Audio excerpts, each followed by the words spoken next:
piece as a whole, it's more a narrative about one particular psychic goose, which I was privileged to meet while I was in Serbia. And let me give you a little bit of background so you'll understand why I made the psychic goose. Some of you know me, and you may know what I do professionally, others do not. I'm an author, and I write about the history of art, and I write about the history of funerary customs, and also some related esoteric topics. And I was in the country of Serbia, in a town called Niš, to photograph something called the Čelikula. The Čelikula is a tower that's made of human skulls. It was built in 1809, and the backstory is very important to understanding the psychic goose. The Čelikula is a tower made of human skulls, and I brought a photograph of it with me. It's very deteriorated, but you can take a look at it if you want. It's a tower that once had been made entirely of human skulls, and now it's kind of fallen apart, but there's still some skulls embedded in the masonry. In 1809, an Ottoman Turkish army was attacking Serbia, and the Serbian patriots were led by a commander named Duke Steven Sindjelic, and Duke Steven Sindjelic blew up this ammunition dump and killed himself and all of his troops in order to seriously damage the Turkish invaders and prevent them from taking the town of Niš. So this was considered this, a suicide bombing, patriotic act, this heroic thing that everyone sacrificed their lives to prevent the Turks from taking their town. And afterwards, they took their skulls and they embedded them in this tower that, as I said, is now very deteriorated. But at one point in time, there were about 1,000 skulls in the tower in those holes. And this tower has stood for the last 200 years as a kind of monument to Serbian pride and Serbian patriotism. Anyway, a few years back, I was photographing the Čelikula for a book that I wrote and published in 2011. And when I came outside the tower enclosure, which is this old Orthodox church in which the tower now sits, there was a man standing outside with a goose, and he was holding the goose in his arms, and he was talking to the goose, and he was pointed towards the tower. There's a strange feedback coming through it. Jim? Yeah, there's a strange kind of echoing. Maybe it's the goose itself trying to come through the microphone with me. But anyway, when I came out of the enclosure in which the tower is housed after doing a photo shoot there was a man holding a goose, and he was talking to the goose, and they were staring intently at the tower. And when I came out, I kind of talked to this man. It turned out he spoke German, and I spoke enough German to be able to understand the man. And I said, what are you doing here with this goose? Čelikula, the skull tower. And he said to me, well, my goose is the reincarnation of Steven Sindjelic. His soul now has been reincarnated and lives inside this goose, and the goose is psychic, and he gives me messages from the souls trapped inside the tower. There are 1,000 dead people inside the tower, and my goose has the ability, since he is Steven Sindjelic, and he himself lives within the tower, of giving me messages which I then pass on to their relatives and people who are descended from these soldiers who are encased in the tower. And I said, I'm writing about the Čelikula for a book that I published, and I've never heard this story before. And he said, well, would you like to come to my house and interview the goose? I told him, yeah, I'd love to interview the goose. And so I went over to the man's house that night. It was a small house on the outskirts of Niš, and I conducted an interview with the goose. I can't speak goose, but the man, as I said, he spoke some German and a little bit of pidgin English, and so he was able to translate for the goose. The goose doesn't really speak with him. It sends him those messages telepathically, and then the man kind of tells me what the goose is trying to convey to me. And I got interested enough in the idea of psychic goose to look up goose history and a little bit of goose symbolism. Because the goose nowadays is a fairly unloved animal. Geese are, if you've dealt with geese, they're kind of horrible. They chase people around and snap at them. No one really likes them that much. Maybe you do. No one really likes them a lot. But, they don't have a sphincter, so they just kind of shoot out shit as they walk like a duck does. And they're an unpleasant animal for most people. But the goose I found is not really an unloved animal, not historically. If you think about the legend of Mother Goose, it's this idea of the goose not as an attacking animal, but the goose as a protector, the goose as a nurturer. And it turns out, I made a few notes on this. The idea of Mother Goose goes all the way back to ancient German mythology, when there were stories of wise women who would live out in the woods with flocks of geese, and they would kind of act as sages for Germanic tribes. In ancient Egypt, Aphrodite used to ride around on a goose sometimes. And actually, the idea of the goose as a kind of nurturing figure goes back all the way to ancient Egypt. They found legends of the earth god Jeb, who is sometimes depicted with a goose on top of his head, and his wife was depicted as a goose, and every day she would lay an egg from which the rising sun was hatched. So the rising sun was considered a kind of goose egg that would come up. The geese even gave us the sun and kind of give us life. And so it's this idea of the goose as a nurturer is a very old idea, but this has nothing to do with the goose being psychic, obviously. In the Roman Empire, the goose was sacred to the goddess Juno, and Juno was considered the patroness of childbirth in the household. So again, this idea of the goose as a nurturer. So there's a lot of mythology that's positive about geese, but nothing really about psychic powers. There were in ancient Germanic mythology and in Gaulish mythology, I found legends of geese being mediators between dead warriors and the living, and so that kind of applies to what this man was telling in Serbia, since this goose that he has is acting as a mediator between the dead soldiers and the living. That was the only kind of cognate I found in ancient mythology. But the one thing I found that was interesting when I looked into goose history, in the Soviet Union, back in the days when they were shooting animals out into space, and they were shooting deer and squirrels and chipmunks and everybody out into space in capsules, the Soviets were also doing a lot of experiments in psychic powers, and some of you may know this. And very little is known about those experiments because they were very secret. The Soviets were even more secretive than the Americans. But the Soviets were doing a lot of experiments into psychic powers, and one of the animals they were in particular using was the goose. And the reason why, not that this substantiates the man's claim that his goose is psychic, but it's interesting. The Soviets had found some version of goose that lives in the Ural Mountains that had a very special part of its brain. And I made a chart. Vanna. I made a chart of the goose's brain. And here's what the Soviets were experimenting with. You see, this is obviously not to scale because a goose has a brain that's about the size of a pea, but this would be the cerebellum. This is cerebrum, the cerebellum, and then the brainstem. There are three main parts of a goose's brain, comprising the front brain, the midbrain, and the hindbrain. And this one goose from the Caucasus, or the Urals, it got this cyst, which I colored blue here. It's got a cyst inside of its brain. And on encephalograms, the Soviets found no brain activity within the cyst. It was a useless part of the brain. And they wondered if maybe that was maybe this useless part of the brain was some sort of source of power or something which the goose could tap into.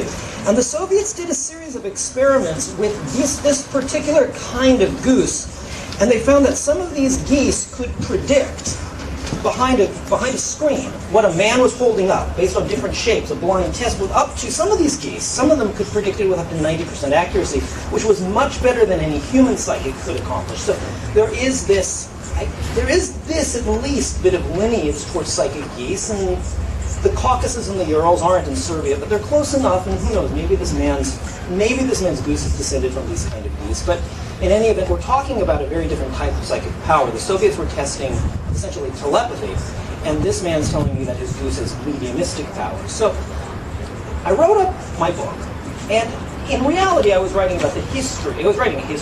I wasn't really writing about psychics, and so I didn't really include much of this material that I had garnered from the psychic goose in my book. But I did send it, because the man had asked me, he's like, will you please send a draft of whatever you're doing to me, email it to me so I can read it to the goose and see what he has to say. It's like, sure, I'll email it to you, but I warned him beforehand, I'm writing a history book. And so this isn't really the kind of material I can use. I find it fascinating and I love this, but I can't really use much of this material. So I sent it off to him, and I sent him an email, and I'm going to read you my email and his reply, which is very interesting. The man's name was Dimitris Relshik, and his goose is named Bozidar, which in Serbian means gift of God. So I wrote him a note, and I said, Dear Dimitris, I wanted to thank you for all the information your goose provided me while I was in Serbia. I envy the remarkable connection the two of you have. As he requested, I have enclosed the passage I have written for my book concerning the Chelakula. I hope you realize that my book is primarily a history covering several different sites, so I can only give limited space to the story of the Chelakula, mostly concerning the skulls embedded in the tower, and I could not really include the wonderful information that Goose provided about how particularly nice Duke Steven Sindjelic was, how nice his mustache was. This was a big thing for the Goose, telling me that he had a very nice mustache. And nevertheless, I hope that my account is okay with you. Please let me know if the Goose feels there are any inaccuracies. Best wishes, Paul.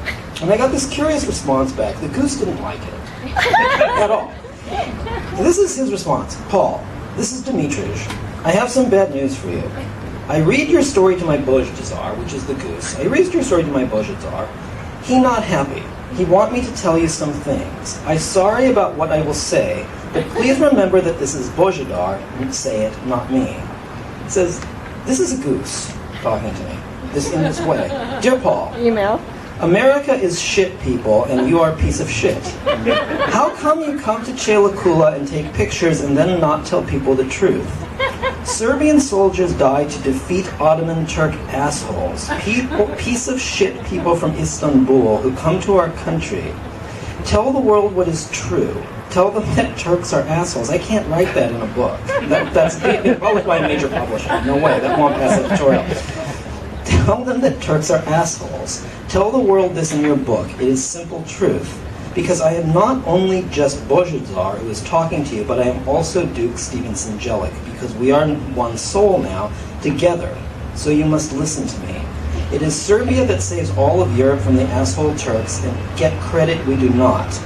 If not for Serbia soldiers whose skulls in Chelakula, rest of Europe would have a fat Turk with his big mustache shoved up their ass for the rest of history. And he was really into the mustaches. I should have mentioned that before. He was really into the mustaches when I talked to the goose. Serbians, they were very proud of their mustaches back in the day. We're talking about the 19th century. For the rest of history, Europe would have a fat Turk with his big mustache shoved up their ass. And not even a nice mustache.